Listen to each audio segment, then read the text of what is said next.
Olá, meus jovens! Tudo bem com vocês? Galerinha do nono A, tudo bem? Bom dia. Nono B, nono C, quero me apresentar. Sou a professora Andresa, tudo bem?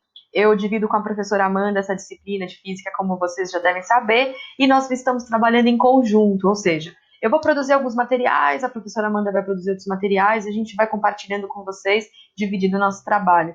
Lembrando que cada classroom é feito pelas suas professoras, então eu estou fazendo o classroom do nono A, então toda a discussão que eu tiver, plantão de dúvidas, eu estarei fazendo pessoalmente com os meus alunos, assim como a Amanda vai fazer com o nono B e nono C, tá bom?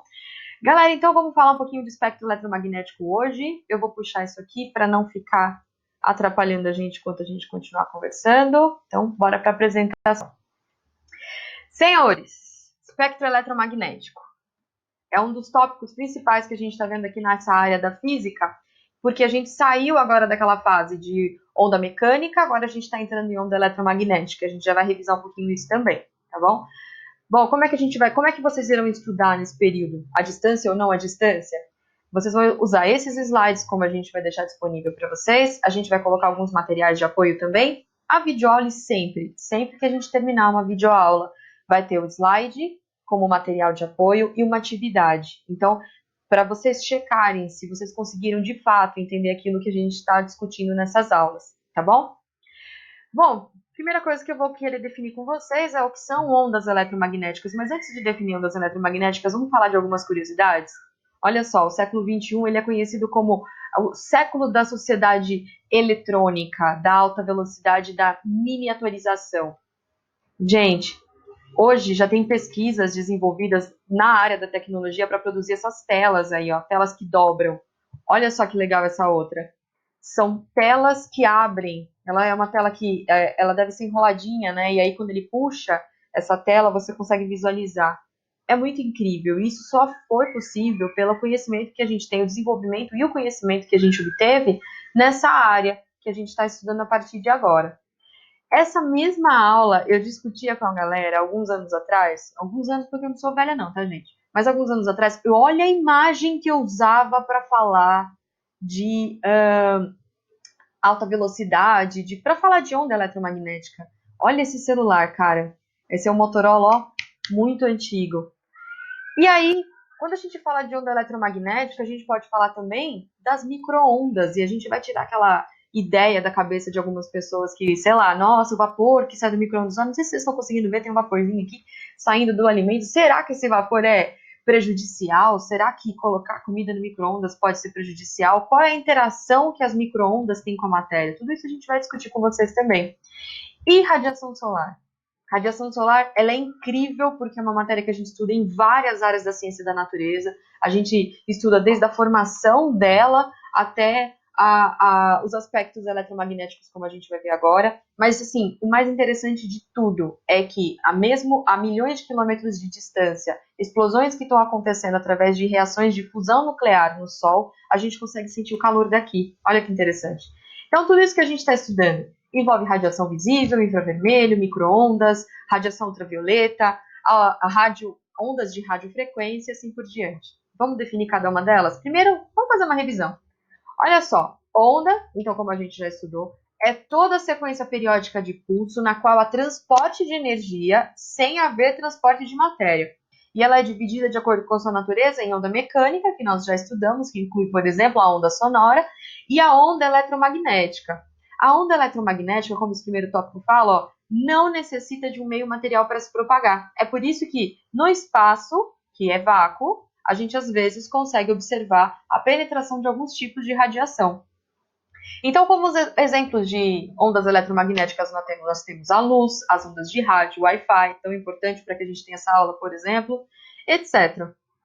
Vamos então falar um pouquinho de ondas eletromagnéticas? Então, para falar, eu vou colocar aqui uma ordem crescente de energia. Então, aqui eu tenho ondas de mais baixa energia até ondas mais energéticas, tá? E a gente vai falar um pouquinho dessa sequência. Deixa eu tirar esse negócio aqui. Pronto, tirei. Então, primeiro, a gente vai falar aqui, olha, tem as frequências extremamente baixas, mas eu vou começar a explicar mais dessa aqui, ó, ondas de rádio. Na sequência, a gente vai falar de micro-ondas e a gente fecha essa aula de hoje falando um pouquinho de radiação no infravermelho. Na próxima aula, a gente vai continuar a partir da luz visível. A luz visível tem um monte de coisa legal para a gente falar, ultravioleta também. Além disso, depois a gente vai entrar nas radiações que a gente chama de radiação ionizante. Depois a gente vai explicar o porquê.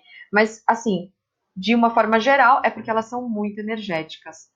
Vejam, eu gostaria que vocês percebessem que o que eu tenho aqui de numeração aqui embaixo são as frequências, tá? Então, são ondas de mais baixa frequência a ondas de mais alta frequência. E eu quero que vocês olhem a diferença entre elas aqui nesse próximo slide, de magnitude. A magnitude que eu quero dizer não é magnitude de amplitude, tá? Eu estou falando de comprimento de onda. Então, o comprimento de onda, lembra como é definido? Eu posso fazer a análise de onde iniciou um pulso até o início do próximo pulso. Isso é a distância entre esses dois pulsos, é o comprimento de onda. Então, por exemplo, eu vou pegar esse pedacinho que está aqui no meio, eu posso medir de um vale até o outro vale, ou de uma crista até uma outra crista. Essa distância que a gente tem é o comprimento de onda. O comprimento de onda das ondas de rádio, elas podem chegar em magnitude da escala da altura de prédios. Só para vocês terem uma ideia, como esse comprimento de onda, ele é super grande. Ela pode também, assim, né, quando a gente vem descendo um pouco a frequência, 10 a oitava mais ou menos, aumentando um pouco a frequência, aumentando um pouco a energia, a onda vai ficando um pouco menor. O comprimento dela é da altura de humanos. Então, quando você já está analisando agora o comprimento de onda na região dos micro-ondas, ela é da magnitude do tamanho de uma borboleta. A radiação no infravermelho, da magnitude da ponta de uma agulha, o comprimento de onda. A radiação visível do tamanho de protozoários. A ultravioleta, o comprimento de onda da magnitude do tamanho de moléculas. Raio-X, do tamanho de átomos. E raio gama, do núcleo dos átomos, que vocês vão estudar com a Regina um pouquinho de cada um desses modelos de átomos. Gente, então assim, agora eu vou começar a definir com vocês a interação da radiação de cada uma dessas radiações com a matéria. Então eu vou começar com essas três primeiras, na próxima aula a gente continua estudando as outras. Então vamos primeiro falar um pouco das ondas de rádio. As ondas de rádio, eu até coloquei aqui, ó, um gif animado da década de 80, que a gente andava com esses radinhos de toca-fitas assim, quer dizer, a gente não, porque eu sou uma pessoa jovem, então por mais que eu tenha nascido no século passado, não tem muito disso não. Mas o que eu coloquei aqui de interessante é que, pela definição, elas são ondas eletromagnéticas que são muito utilizadas no sistema de comunicação. Então, rádio, televisão, telefonia celular. Então, todas elas a gente usa esse comprimento de onda, comprimentos de ondas, perdão, dessa magnitude que a gente chama, dessa frequência que a gente chama de ondas de rádio. E a gente tem, olha só, uma frequência específica que nenhuma outra pessoa pode usar, somente a polícia, as ambulâncias. Então tem uma frequência das ondas de rádio que são específicas para eles, para a comunicação desses órgãos. E no Brasil, quem regulamenta e fiscaliza esse sistema de comunicação é a Anatel. Então essas são as ondas de rádio. Quando a gente fala de micro-ondas, são as ondas eletromagnéticas usadas no sistema de telecomunicação por satélite, por exemplo, e também no funcionamento de radares, mas o que a gente mais conhece são os fornos de micro-ondas para aquecer os alimentos. Vamos entender rapidamente como funciona. Vamos pensar assim, eu tenho uma molécula que é bem pequenininha, essa molécula, quando ela absorve a radiação micro-ondas, ela rotaciona. Essa molécula pequenininha que eu estou falando para vocês é a molécula da água, H2O. Ela rotaciona, e quando ela rotaciona, nessa interação que ela recebe da radiação, ela produz calor, e aí o alimento esquenta. Então, o alimento esquenta por essa interação com as micro-ondas. Se eu colocasse qualquer outro tipo de radiação, eu não teria rotação, porque as moléculas de água, elas rotacionam quando absorvem essa energia desse comprimento de onda específico. Faz mal? Gente, faz mal assim. Se a gente estivesse sendo exposto, e dependendo da quantidade de tempo que a gente ficaria exposto a esse tipo de radiação.